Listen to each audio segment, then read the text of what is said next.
اس سے آگے بات کرتے ہیں انشاءاللہ اور اسی میں اس کو اینڈ اپ کرتے ہیں اس آج کے ڈسکشن کو. بسم اللہ الرحمن الرحیم. تو لہٰذا اب آپ ایک اور چیز بڑی امپورٹنٹ ہے جو نوٹس کریں کیونکہ آیات کے اندر جتنی آپ گہرائی کے ساتھ ان کو سمجھیں گے ان کے اوپر آپ جو ہے وہ غور و فکر کریں گے تو آپ کو باتیں سمجھ آنے لگتی ہیں کہ سیناریو کیا تھا. اب آپ سیناریو کو ذرا غور و فکر کریں کہ آیت نمبر 82 میں کیا آ رہا ہے. یہ لوگ بڑے پاک صاف بنتے ہیں. اب یہ جو بات یہ لوگ کر رہے تھے جو قوم کر رہی تھی کیا یہ سامنے کر رہی تھی نبی حضرت موسیٰ علیہ السلام کے سامنے؟ نہیں, یہ اپنی مجلس میں کر رہے ہیں, اپنی صحبت میں کر رہے ہیں. یار ان کو تو نکالو, یہ ہمیں بہت زیادہ واز کر رہے ہیں, بڑا روک ٹوک رہے ہیں. اس روک ٹوک کو ختم کرو تاکہ ہم کھلا کھلا بے دھڑک ہو کر اس کام کو کریں. تو لہٰذا یہ بات یہ اپنی صحبتوں میں کر رہے تھے. تو لہٰذا اب یہاں سے ہمیں کیا لیسنس مل رہے ہیں ذرا اس کو پلیز نوٹ ڈاؤن کیجیے گا. سب سے امپورٹنٹ بات صحبت کا بہت بڑا کردار ہوتا ہے اس جرم میں.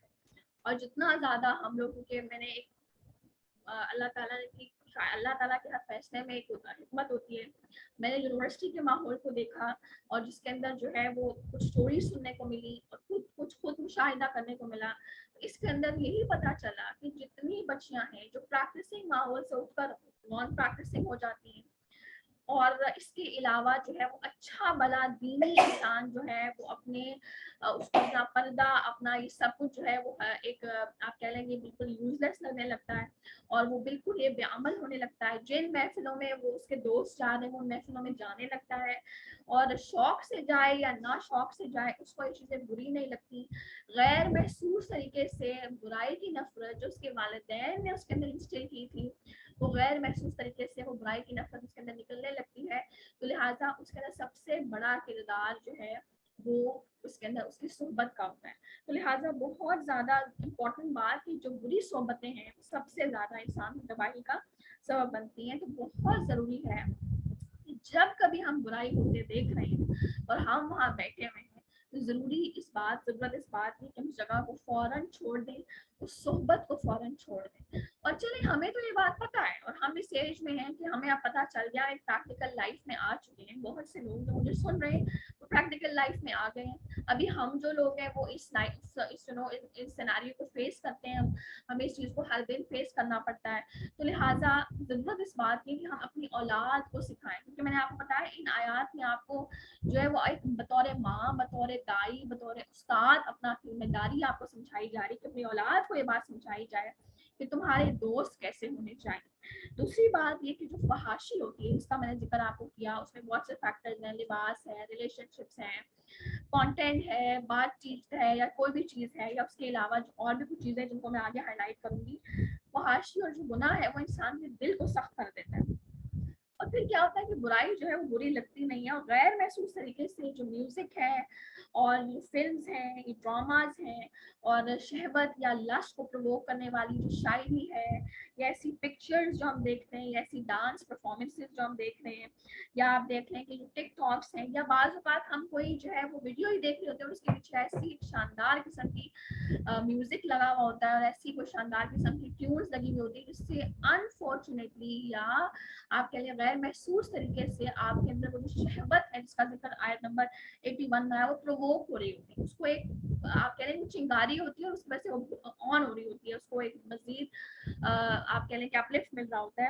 تو کیا ہوتا ہے کہ جب ان چیزوں میں انسان بہت زیادہ پڑ جاتا ہے تو ان چیزوں کی جن کا میں نے ذکر آپ یہاں پہ سامنے کیا میوزک فلم ڈراماز اور ان سب چیزوں کی جو نفرت ہے وہ دل سے نکلنے لگتی ہے اور انسان جو ہے وہ بہت زیادہ ایک لاپرواہ ہو جاتا ہے. پھر وہ کہتا ہے سو وہ ڈرامہ ہی تو ہے, اگر ڈرامے میں وہ دیکھ رہے ہیں یار یہ ڈرامہ ہی ہے اس میں کون سا وہ اثر میں ایسا کر رہا ہے. لیکن بات یہ کہ جو آپ دیکھ رہے ہیں وہ آپ سوچ رہے ہیں, جو آپ سوچ رہے ہیں وہ آپ کر رہے ہیں. اور یہاں پر آپ کو بڑا ہی اہم نقطہ میں آپ کو اینڈ پہ بتاؤں گی کہ اس قوم کے اوپر جو جرم ہے وہ سٹارٹ کہاں سے ہوا. پتھروں کی جب بارش ہوئی تو وہ سٹارٹ کہاں سے ہوئی, وہاں سے پتہ چلتا ہے کہ یہ جرم شروع کہاں سے ہوتا ہے.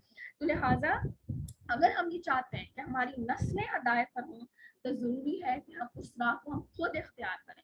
اگر ہم یہ چاہتے ہیں کہ ہماری نسلیں ان چیزوں سے میوزک ڈراماز فلمز بحث قسم کی چیزیں ان سے نفرت کریں تو ضروری ہے کہ ہم خود ان سے نفرت کریں, خود ان کا بائیکاٹ کریں اور خود ان کو مکمل طور پر چھوڑیں. اور آپ آج دیکھیں کہ آج ہم اتنا زیادہ میوزک کے یوز ٹو ہو گئے ہیں کہ ہم تو بچوں کو پوئمس لگا کے دے رہے ہیں, اور پوئمس کے پیچھے بھی بے شمار میوزک ہے. آپ کو لیسن تو بہت کم سکھایا جا رہا ہے مگر میوزک ہی برباد. جب بچہ 1 2 3 ایک تو بہت چھوٹی عمر ہے, 3 4 سال 5 سال تک وہ ایک اسکرین کے اوپر ہر پوائنٹ کے پیچھے ایک شاندار قسم کا میوزک دیکھ رہا ہے, اور وہ جو ہے وہ ڈانس کرتے ہوئے دیکھ رہا ہے کہ ماما بھی ڈانس کر رہی ہے, پاپا بھی ڈانس کر رہا ہے, پھر بچے بھی ڈانس کر رہے ہیں اور پیچھے میوزک ہے, اور ساتھ ساتھ جی 1 2 اور ABC اور ایک چیز سکھا رہی ہیں. تو اس بچے کو جب آپ 8 سال میں یا 7 سال میں کہیں گے بیٹا میوزک از حرام, تو وہ کہے گا یا ماما میں تو یہ سب کچھ سن کے آیا. تو مجھے یہ بات سمجھ نہیں آ رہی کہ how can we avoid music. جب ہم سب سن کے آپ نے اس کی رگ میں شامل کر دیا نا, جب رگ میں شامل کر دیا تو وہ نکالنا بہت مشکل ہے. اس لیے آج آپ دیکھتے ہیں کہ بچے نے, اگر آج میں نے کتنے لوگوں کو دیکھا ہے کہ چلے خود تو میوزک اوائڈ کر رہے ہیں, لیکن جب وہ ان کی اسٹیٹس اسٹوریز تو ہمارے پاس آتی ہیں نا, یا یوٹیوب پر شارٹس آتے ہیں, یا بعض اوقات جو OSTs آتے ہیں گانوں کے, یا جو ہے وہ کوئی مووی ہے اس کا ٹریلر آتا ہے, ٹھیک ہے, تو اس کے پیچھے جو ہے اسٹیٹس اسٹوریز سمپل آپ دیکھ لیں تو وہاں پر جو ہے وہ آگے کچھ سین چل رہا ہے, پیچھے اس کے پیچھے شاندار قسم کا میوزک لگا ہوا ہے. تو اس انسان کو یہ ضرورت محسوس نہیں ہوگی کہ میں میوٹ کر دوں یا یہ چیز میرے کان میں نہیں پڑنی چاہیے کیونکہ یہ مجھے پرووک کر رہی ہے, بلکہ وہ اس کو سنے گا کیونکہ اس کو سمجھ نہیں آ رہی کہ یہ غلط ہے. تو لہٰذا بہت ضروری ہے کہ ہم اپنی ذمہ داری کو سمجھیں. ہماری ذمہ داری بڑھتی جا رہی ہے ہر اس دور کو آگے آپ جیسے لے کے چلتے جائیں, نسلوں کے بارے میں فکر کرنے کی بہت زیادہ ضرورت ہے کہ ہم عذروں سے بچیں, کیونکہ ہم عذر بہت زیادہ بناتے ہیں, جسٹیفائی بہت زیادہ کرتے ہیں, یار یہ بچوں کی ہیں, بچوں کو کوئی فرق نہیں پڑتا, بچوں کو اثر نہیں ہوتا, بچے جو ہے وہ فوکس کر رہے ہوتے ہیں 1 2 پہ ABC پہ, ان کو میوزک سے کوئی سے افیکٹ نہیں ہو رہا ہوتا. یا جو لباس جو ہے وہ کیریکٹرز نے پہنا ہوا ہے جو پوئمس میں ہے, میں نے خود ایک بچے کو دیکھا, اس نے ہاتھ میں جو ہے وہ ٹیبلٹ اٹھایا ہوا تھا, اور ایسے میں پاس میں اس کے بیٹھی, میں نے کہا دیکھو کیا دیکھ رہا ہے, اور اتنا زیادہ میوزک اس پوئم کے پیچھے, اور اس کے اندر جو ہے وہ بالکل شارٹ ڈریسنگ تھی, باپ کی بھی ماں کی بھی, سطر ان کے بالکل واضح تھے, بچیاں بھی ڈانس کر رہی ہیں اور بے تحاشا ڈانس, اور ساتھ ساتھ جی وہ سکھا رہے ہیں 1 2. تو میں یقین کریں مجھے شرم آ گئی. میں نے کہا بچہ اگر اتنی فحش قسم کے لباس دیکھ رہا ہے تو اس کو کہاں بے شرم آنی ہے بڑے ہو کر, یا پھر جو ہے وہ اس طرح کے لباس میں انکمفرٹیبل کیسے محسوس کرے گا. جب آپ نے اس کو کمفرٹیبل کر دیا یہ چیزیں دکھا کر, تو پھر وہ انکمفرٹیبل محسوس نہیں کرتا. تو لہٰذا بہت ضروری ہے کہ ہم اپنی ذمہ داری کو سمجھیں اور عذر سے بچائیں, جسٹیفیکیشن سے بچائیں, کیونکہ ہم نے اپنی بطور قوم ایک اپنی عادت بنا لی کہ ہم ہر چیز کو جسٹیفائی بڑا بہترین کر لیتے ہیں, عذر بہترین دے دیتے ہیں, جس طرح ان قوموں نے دیے, جو پچھلی قوموں کا ہم نے روش دیکھی.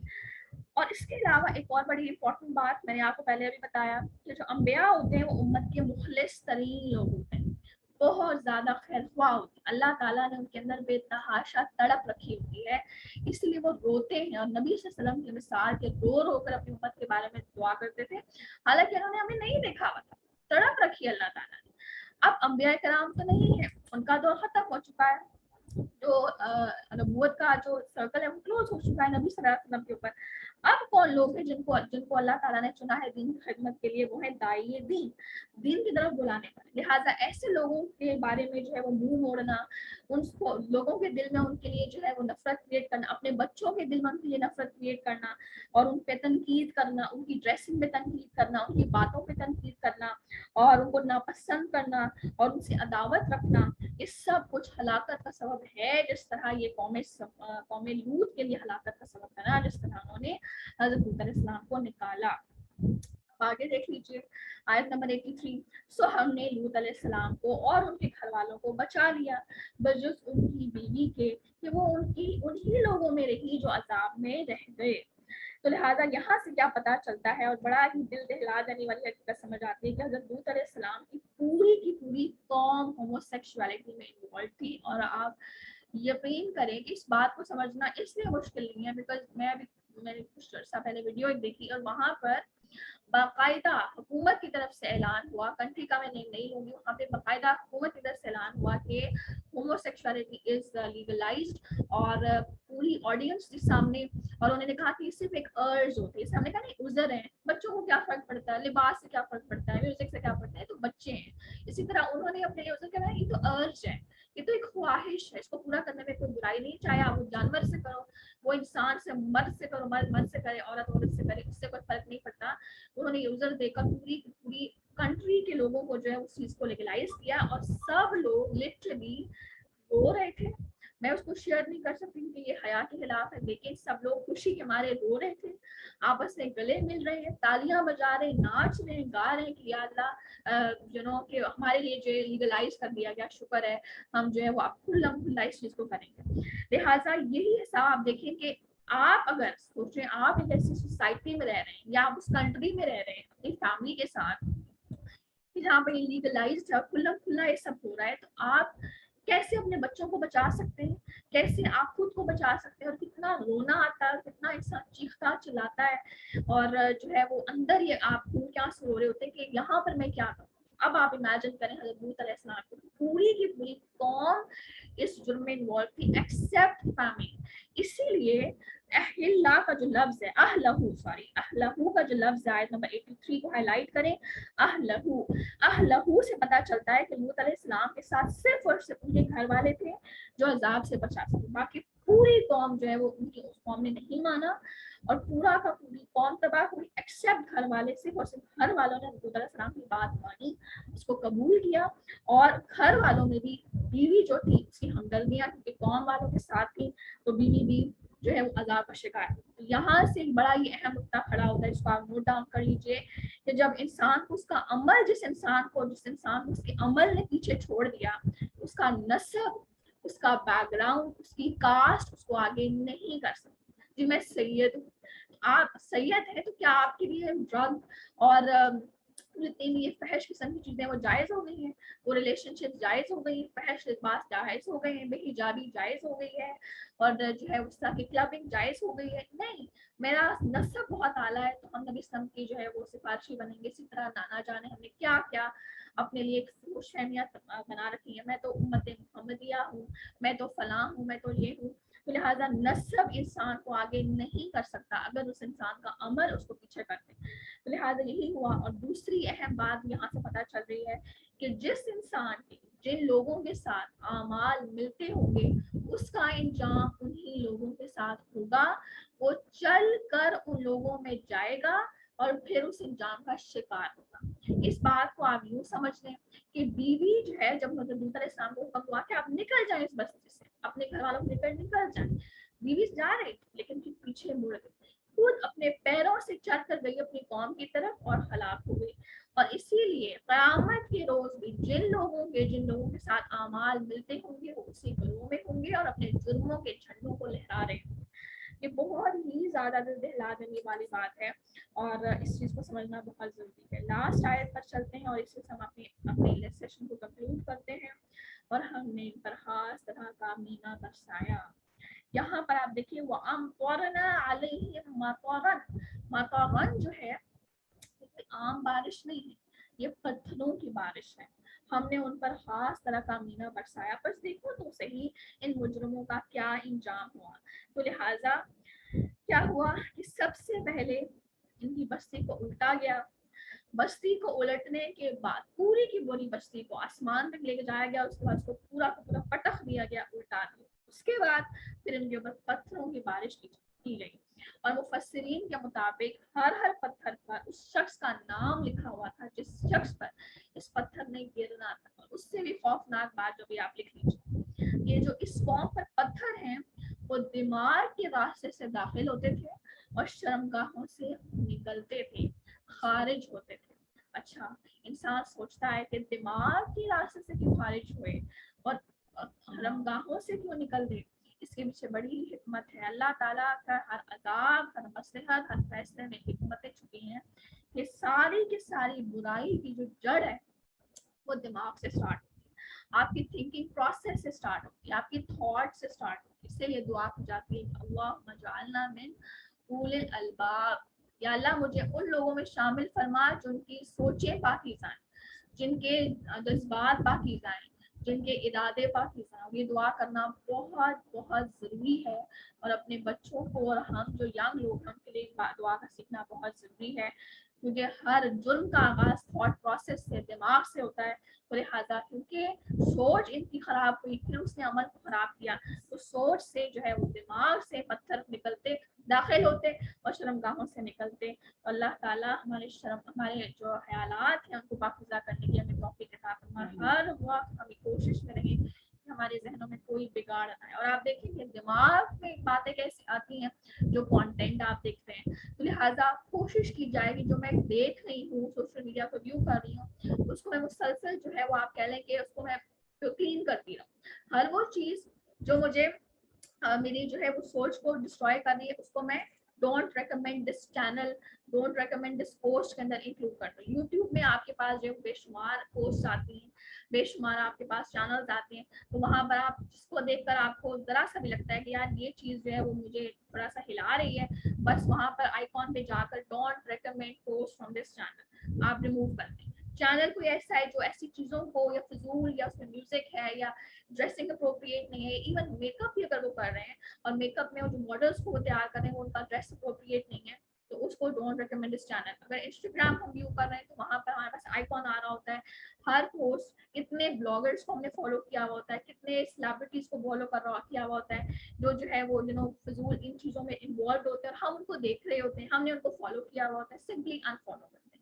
اور آپ یقین کریں کہ ایک ٹائم تھا جب میں نے بہت سے لوگوں کو فالو کیا ہوا تھا، اور ان آیتوں کو پڑھنے کے بعد ایسا ایک انسان جو ہے وہ سوچتا ہے کہ واقعی ان چیزوں کا بہت زیادہ اثر ہوتا ہے آپ کے اوپر. سمپلی انفالو کرتے جائیں، انفالو کرتے جائیں. ایون وہ کوئی بلاگر ہے، وہ سیلیبریٹی، انفالو کرتے جائیں گے انسٹاگرام پہ، تو الٹیمیٹلی آپ کے پاس ایسی پوسٹ آئیں گی جو آپ کے لیے بینیفیشل ہی ہوں گی، آپ کو فائدہ ہی دیں گی، چاہے وہ دنیاوی لحاظ سے چاہے وہ دینی لحاظ سے، لیکن وہ آپ کے جو شہوت ہے اس کو پرووک نہیں کریں گی. اس بات کی گارنٹی مل جاتی ہے اگر اس اسٹیپ انسان لیتا ہے. اور اس چیز کو سمجھنا بہت زیادہ ضروری ہے.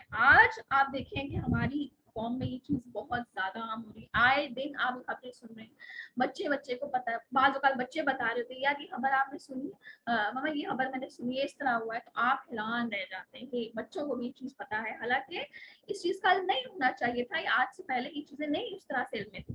تو لہٰذا آج اللہ تعالیٰ نے ہمیں کیوں بچا رکھا ہے؟ کیونکہ سب سے بڑی چیز کہ ہمیں اللہ تعالیٰ مہلت دے رہا ہے. دوسری بات یہ کہ ہماری قوم میں اب تک بھی ہماری امت میں خیر خواہ لوگ باقی ہیں. جس طرح وہاں پر جب تک نبی قوم میں تھا تب تک عذاب نہیں آتا تھا، آج بھی ہماری قوم میں ایسے متقی، خشیت پسند، خیر خواہ لوگ باقی ہیں جن کی اللہ تعالیٰ ہم پر عذاب نہیں نازل کرتا.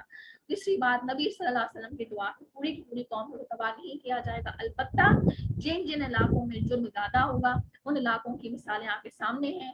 وہ جو ہے وہ بالکل کھلونوں کی طرح وہ تباہ و برباد ہوتی ہیں. آپ کی مثالیں بارشوں کو دیکھ لیں، ہواؤں کو دیکھ لیں، بجلی کی کڑک سے بھی تباہی ہوتی ہیں، زلزلوں سے بھی تباہیاں ہوتی ہیں. میں نے کل ایک ویڈیو دیکھی، اس کو آپ آج کا لیکچر سننے کے بعد اگر آپ دوبارہ دیکھیں گے نا تو آپ کو سمجھ آئے گا. یہ ویڈیوز پہلے بھی ہم دیکھتے جا چکے ہیں، لیکن ان آیات کو سمجھنے کے بعد ایک عجیب سا خوف اور اللہ تعالیٰ کی جو طاقت ہے اس پر یقین آ گیا کہ اللہ تعالیٰ سے کوئی انسان مقابلہ نہیں کر سکتا. تو لہٰذا ذمہ داری کا وقت جو ہے وہ ہمارے اوپر پڑ چکا ہے. بہت ضروری ہے کہ ہم اپنی ذمہ داری کو سمجھیں. آج ماؤں نے اپنی ذمہ داری سے غفلت برتی، آج وہ غافل ہو چکی ہیں اور اپنے بچوں کو کس کے اوپر ڈال دیا؟ الملا کے حوالے کرتے ہیں. جو الملا قوم کو تباہ کرنے میں جن کا کردار رہا ہے، ہر قوم جو ابھی تک ہم نے 3 ہی قومیں پڑھی ہیں ان کو تباہ کس نے کیا؟ الملا نے کیا، ایلیٹ نے کیا، سرداروں نے کیا، میڈیا نے کیا، جس میں آج کے دور میں میڈیا ہے، سیلیبریٹیز ہیں، ٹیچرز ہیں. ہم نے اپنے بچوں کو انہی الملا کے حوالے کر دیا. خود ہم کدھر لگے یا جاب ہے، ٹائم نہیں مل رہا، پیسے کما لوں، یہ کر لوں، وہ کر لوں، جس کی وجہ سے آگے آنے والی نسل بہت زیادہ چیلنجز کا شکار ہے. اور اس میں سب سے زیادہ قیامت کے روز جب ان کی تباہی پر سوال ہوگا تو ہم ہی لوگوں سے ہوگا، ہم بااختیار لوگوں سے ہوگا. لہٰذا ذمہ داری کو سمجھنے کی بہت ضرورت ہے. کچھ ایجنڈاز کو سیٹ کرنے کی ضرورت ہے. میں کیا کروں جس سے جو ہے وہ ایسا ایک ماحول کریٹ رہے کہ میرا بچہ ان چیزوں سے دور رہے. اور پھر ایک اور بہت اہم بات کہ سب باتیں آپ ایک ساتھ ہی بچے کو نہیں بتا سکتے. جیسے ہم نے کیا کہا کہ بچہ جب باہر سے سیکھے گا تو اس پر اثر ہوگا، اور یہ باتیں باہر سے بچے سیکھ رہے ہیں کیونکہ ہم اس دور میں ہیں اور آپ یقین کریں کہ بچے بتاتے ہیں آپ کو. تو لہٰذا لیکن قرآن سے جڑتے ہوئے جتنا ان کا ذہن ڈائجسٹ کر سکتے ہیں، ان کو تھوڑا تھوڑا ان چیزوں کے بارے میں بتا دیا جائے. اسلام میں صرف عورت اور مرد ہی آپس میں شادی کر سکتے ہیں. بہت زیادہ ڈیٹیلز اور کہانیاں اور ان کی انسائٹس بتانے کی ضرورت نہیں ہے. مرد شادی نہیں کر سکتا، عورت شادی نہیں کر سکتی. اور لہٰذا اس طرح کی باتوں تھوڑا تھوڑا کر کے بچوں کو 17 سال کی عمر سے پہلے 17 سال کی عمر تک ان کو بتا دی جائے. اور پھر اس کے بعد قرآن سے اگر بچہ دور ہے تو گویا بچہ جو ہے وہ آپ کے ہاتھ سے نکل گیا اور بچہ تباہ ہو گیا. تو قرآن سے جڑنا بہت زیادہ ضروری ہے. اور اگر ہم یہ سمجھ رہے ہیں کہ یار ابھی بچے کو برڈنائز نہیں کرنا، وہ پر جو جن پروفیسر صاحب نے کہا نا بھائی دعاؤں سے بچے برڈنائز ہوتے ہیں، اللہ تعالیٰ ان کو ہدایت دے، اللہ تعالیٰ ان کو اپنے ورڈز واپس دینے کی توفیق عطا فرمائے، کیونکہ اوبویسلی ان کے الفاظ سے بہت زیادہ اثر انداز ہوتے ہیں لوگ. تو لہٰذا آج ہم کیا کہتے ہیں، ابھی بچہ برڈنائز ہے، ابھی بچہ پڑھ رہا ہے، بچے کے ایگزامز ہیں، بچے کا کالج ہے، بچے کا اسکول ہے، بچے کی کلاسز ہیں، آن لائن کلاسز میں فلاں ہے، یہ ہے. تو گویا ہم بھی وہی بات کر رہے ہیں جو انہوں نے کی، ٹھیک ہے نا، جس کی وجہ سے بچے کے اندر جو قرآن کی اہمیت ہے وہ ختم ہونے لگی. داعی دین جو ہے، جو قرآن کو پڑھا رہا ہے، اس کی اہمیت کو بچوں میں اجاگر کرنا بہت ضروری ہے. اگر ہم داعی دین، جس طرح قوم نے داعی دین سے نفرت کی، داعی دین کو اپنا جو ہے وہ دشمن مانا، اسی طرح ان کی ناقدری کی، ان کی بے ادبی کی، جس طرح کہا یا صالح. تو لہٰذا ادب سکھانا اپنے استاد کا جو ان کو قرآن سکھا رہا ہے، ان کا جو ہے وہ قدر سکھانا. اور پھر اگر بچہ نے کلاس مس کر لی تو اس کو اس بات کو سکھانا کہ جو ہے وہ تم نے کلاس مس کی تو تمہارا ٹیچر ناراض نہیں ہوگا، تم سے ناراض نہیں ہوگی، ایسا ان سے بات کرنا تاکہ ان کے دلوں میں اپنے جو داعی دین ہے، جو استاد ہے، اس کی قدر آئے، اس کا ادب آئے، اس کا اکرام آئے. تو پھر آپ دیکھیں گے جب آپ قرآن سے بھی جوڑیں، قرآن پڑھانے والے سے بھی جوڑیں، تو انشاءاللہ یقیناً ہماری نسلیں آگے بڑھ جائیں گی. ورنہ دور آگے بہت مشکل آ رہا ہے جتنا ہم آگے جا رہے ہیں. تو لہٰذا آج 2 اسٹوریز کو ہم نے دیکھا. آپ یہاں سے کیا لے کر جا رہے ہیں بہت ضروری ہے اس کو اپنے ٹیک پوائنٹس لینا. اور آج کے دور سے آپ نے کیسے آیات کو سمجھا آپ ضرور شیئر کریں، ٹھیک ہے. اور اسٹارٹ کرتے ہیں، فیڈ بیک تھوڑا سا لے لیتے ہیں، ٹھیک ہے. بسم اللہ الرحمن الرحیم. جو بھی شیئر کرنا چاہے آج کی آیات کے حوالے سے، کوئی بات جو آپ کے دل کو لگی، آپ کو لگتا ہے کہ یار اس چیز کی مجھے بہت ضرورت تھی یا اس چیز کو امپلیمنٹ کرنا بہت ضروری ہے، آپ ضرور شیئر کریں.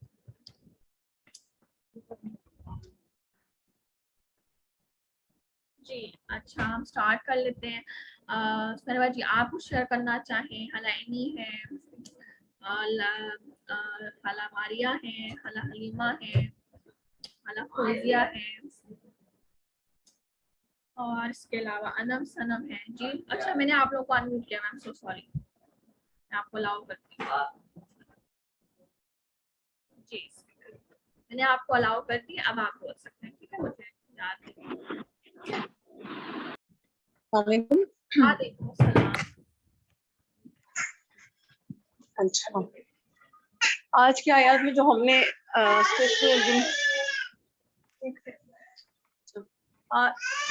جن قوموں کا ذکر ہوا، حضرت لوط علیہ السلام اور حضرت صالح علیہ السلام. حضرت لوط علیہ السلام کے بارے میں تو میں نے کل ڈاکومنٹری بھی دیکھی تھی، تو میں نے ریسنٹلی اس کے بارے میں ڈیٹیل میں پڑھا ہوا تھا.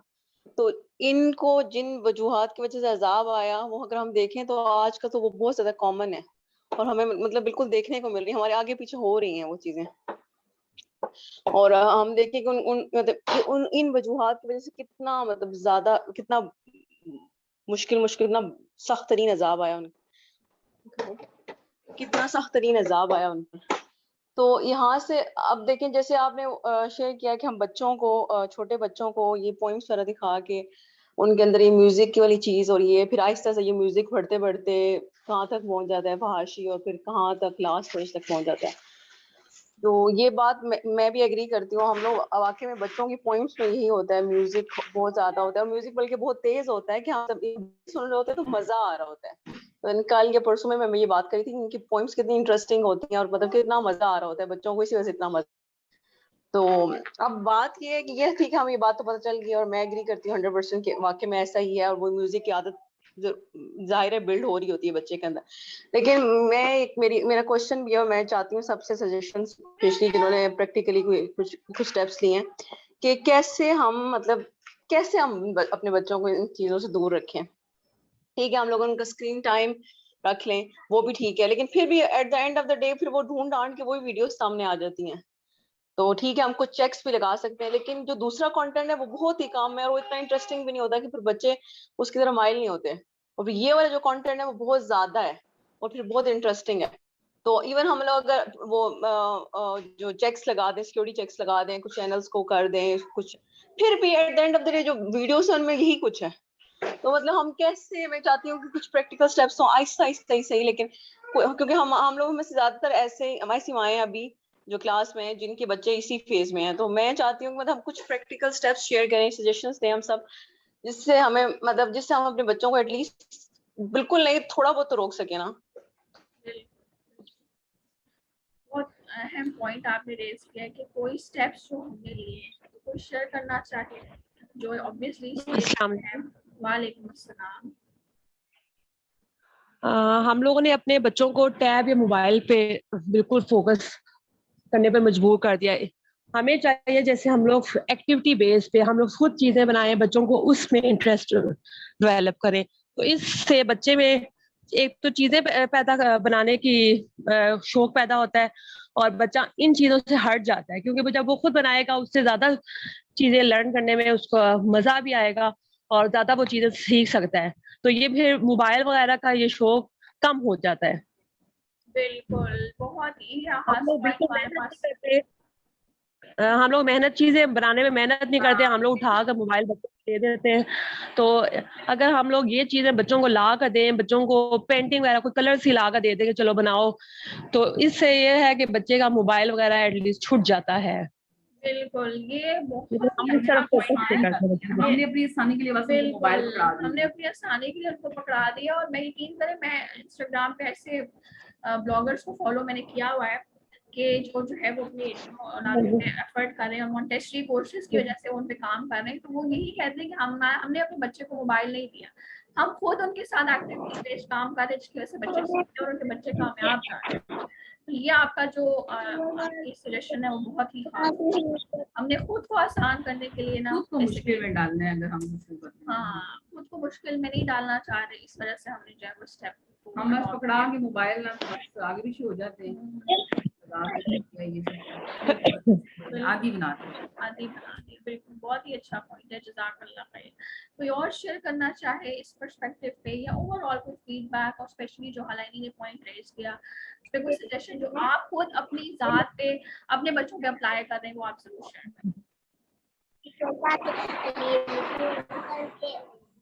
جی